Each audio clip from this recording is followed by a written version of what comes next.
It was a little after noon on August 26, 1992, when Idaho State Police pulled over a green Ford Explorer just outside the tiny river hamlet of Riggins. Behind the wheel was Rob Nuckols, a modern-day mountain man who owned a ranch outside town. Like a lot of people around Riggins, Rob lived off the land. He fished, hunted, and grew his own food. He also, according to the cops, grew his own dope. Which explains why, as Rob was spread eagle on the asphalt, more than 24 federal agents were searching his ranch on the Salmon River.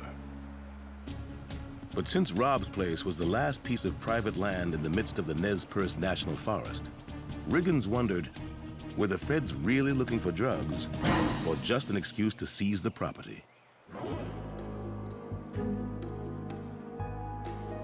By 1991, it seemed like the Nuckols family had it made. Not only did they have a beautiful ranch surrounded by breathtaking scenery and easily accessible via their homemade cable car, but their real estate business was flourishing too, thanks in large part to Rob's savvy salesmanship.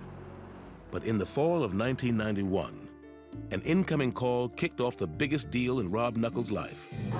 Only this time, Rob wouldn't be selling real estate. The caller was a woman Rob knew, named Tammy Kay. We had been friends to some degree. I had known them when they lived in Grangeville. Her husband had been an operator out of the bark plant. After her husband was laid off from the plant, the couple had moved to Lewiston looking for work. Instead, they found trouble. Or at least, that's what she told Rob. She said that her husband wanted to get a job, that they'd gotten involved in cocaine down in Lewiston, and their lives were falling apart. Rob naturally offered to help. You got to be self-reliant to live in this part of the world, but you also need to be neighborly and help out where you can. I said, sure, you know, I could use somebody who could run my tractor.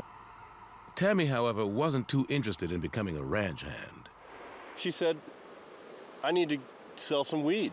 For a woman who doesn't have a job and who needs to get back on her feet, selling drugs is one of the few ways she can make money fast.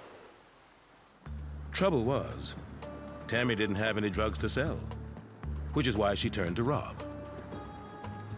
Tammy says, hey, I know a source where you can get me this pot, but he doesn't like me, I'm on bad terms, so can you at least be the middleman to get me these, you know, this pound of marijuana? He had a few questions that, you know, he asked me, and then he said it was fine. Yeah, I'll see what I can do. Ultimately, I got talked into it. It didn't seem like that big a deal at the time. Everything seemed to go down as planned. Rob went to the dealer Tammy suggested, picked up her pound of marijuana, and paid $1,000 for it. Then, on November 19th, 1991, he met Tammy in a grocery store parking lot and sold the dope to Tammy for the exact same price. He acted as a middleman. I don't think Rob made a dime on the deal. 9 months later, on August 26th, 1992, Rob Nuckols was driving to his office in Riggins when an Idaho State Trooper pulled in behind him, lights flashing. During what he thought was a simple traffic stop, he thought he'd been stopped for speeding. That is, until the trooper walked up to Rob's Ford Explorer with his gun drawn. He told me to get out, lay down, and, you know, spread eagle on the highway. Handcuffed and stuffed into the cruiser, they read Rob his rights and told him the charge: drug trafficking. They had a warrant for his arrest and arrested him, and obviously it was a total surprise to him. I was afraid. I realized that probably I had walked into a trap, that I had been trapped, and that my goose might be cooked. And in Rob's mind, it wasn't too hard to figure out why.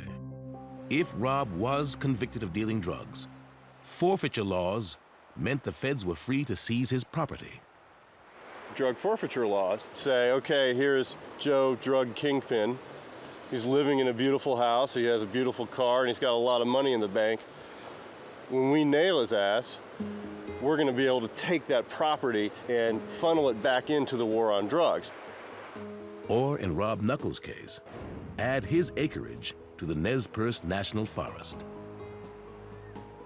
Rob believes that they were targeting his property.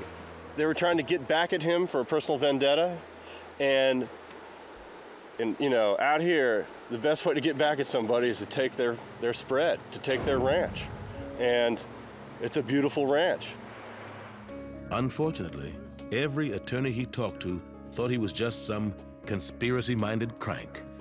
I spent about $15,000 on lawyers and got nothing. And so I figured if I'm going to have any chance at success, I better start reading law books. Here's a guy that built his own house, grows his own food, schools his own kids. He says, well, what the hell? I'll just be my own attorney. Assisted by Alegria, Rob's first move was to request a change of venue. It worked. Rather than Grangeville, the trial was moved to the small town of Moscow, home of the University of Idaho.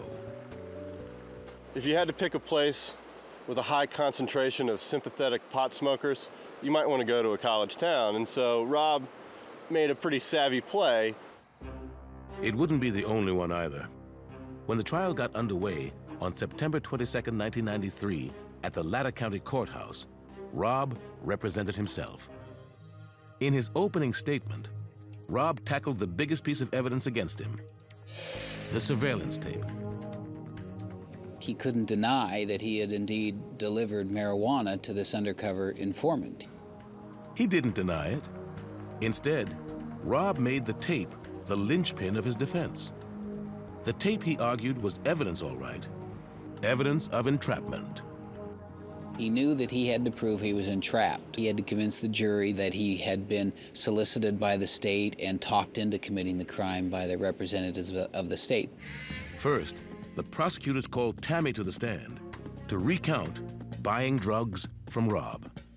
Tammy's testimony during the trial pretty much described the entire buy and how it worked. They wanted me to tell them that I had bought drugs from him in the past and that I had seen him or knew of him doing shady things in his life or whatever, and I didn't, and I hadn't. On the stand, Tammy testified that at first she'd refused to sell Rob out. But since she'd also been busted for selling cocaine, she wasn't exactly in a position to bargain. They told me they were going to take my kids from me and that I could go to jail for 125 years. Well, as soon as they told me they were going to take my kids from me, it didn't matter what they asked me to do, I'd do it. So she talked Rob into selling her some pot, which, according to Tammy, wasn't easy. She admitted that the only way she was able to persuade him to deliver drugs to her was by telling him that she needed the drugs to kick a cocaine habit, and that cocaine was ruining her life, and that this was the only way she could get away from that drug. Tammy also testified that she had to tell Rob where to find the drugs. When he couldn't find any marijuana to sell her, the government then found a way to provide the marijuana that would then go into this crime. Oh, and if Rob was a drug dealer, Tammy's testimony suggested that he wasn't a very good one. He gets the pound of marijuana for one price and then sells it to Tammy for exactly the same price. So it doesn't look like he's trying to make a buck on her. You know, it makes it look like he's telling the truth. He's just lending a hand. And if that wasn't enough, Tammy admitted that after buying the first pound of pot, she tried to buy more from Rob and failed. She made lots and lots of phone calls trying to get me to make another sale, calling on the phone. I said, look, Tammy, I told you, I don't do this. I did it one time to help you out.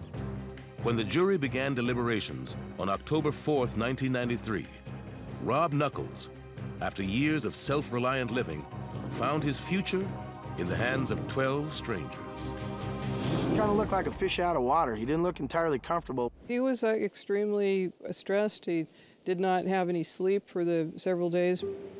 Rob could rest easy from here on out. The jury found him not guilty.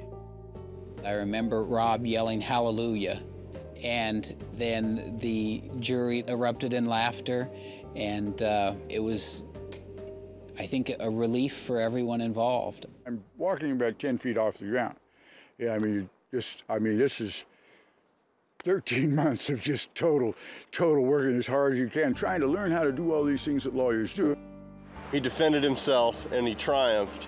A lot of people thought he was going to get killed, but, you know, funny things happen when you've got the facts on your side.